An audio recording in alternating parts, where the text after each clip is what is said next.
construction of the railroad spur, which will serve both the Basin Electric Antelope Valley. NASA's reusable shuttle orbiter, part of a new, less expensive space transportation system, a spaceship that will put our country in the Earth orbit freight business. This is Orbiter 101 as it rolled out of the hangar in Palmdale, California.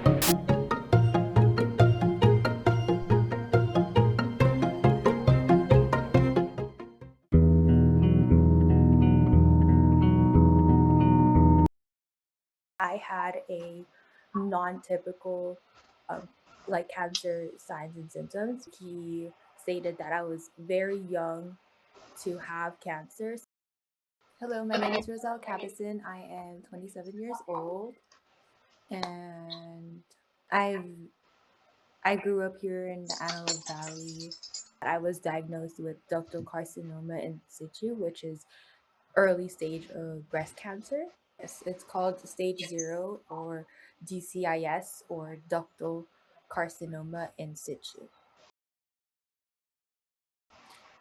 So for me, it meant that I have a chance of healing and a chance of being cancer free and to get the treatment early stage on, since I did find out at an early stage.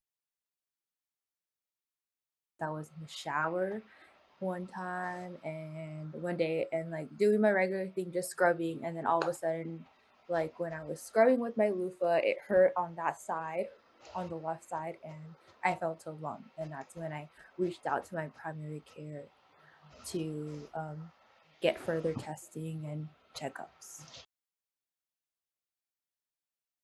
So my primary care actually like pushed me away and kind of like navigated me out of getting seen or further treatment. He had stated that it's most likely going to be benign, so why would I want further testing when at this time, like, there was no ultrasound done, nothing was done besides him, examining my breast.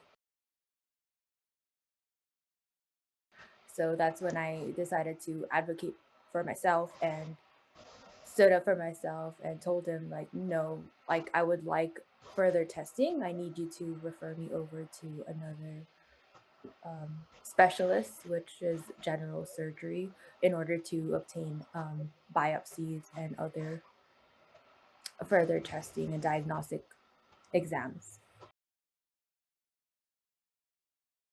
Is because I had a non-typical um, cancer signs and symptoms, because all the signs were actually really good or green flags, whereas the lump itself was not hard, it was movable, it was not tender, and it's also painful. And usually cancer signs are, you know, hard and not movable and tender.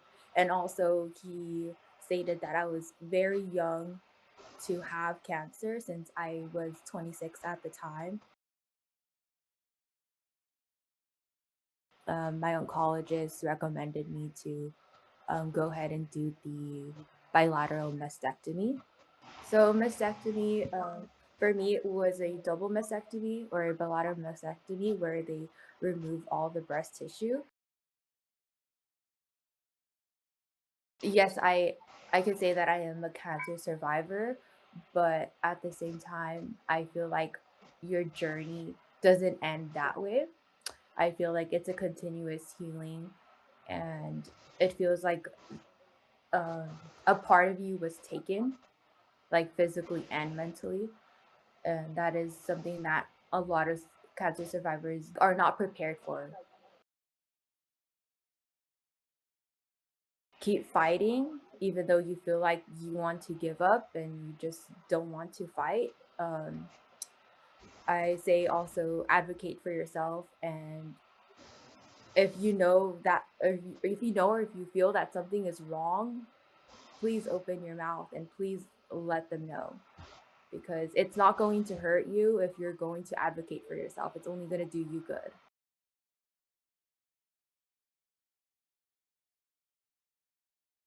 Okay, so I am a LVN. I've been practicing for about 6 years, and my specialty is general surgery. Okay. And how would you describe your relationship with my sister before her diagnosis? I would describe it as a friendship, also almost like family. Okay. And how about as a nurse who advocated for her? I would say it was still the same, but I just couldn't. It was kind of hard to separate being her friend, but also being her nurse, because it's just constant worry about her and making sure that she's okay. What would you want her to know?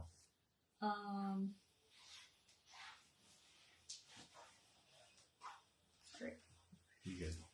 I would want her to know that she is very strong, and that there's so many people that are going through this, and she is not alone.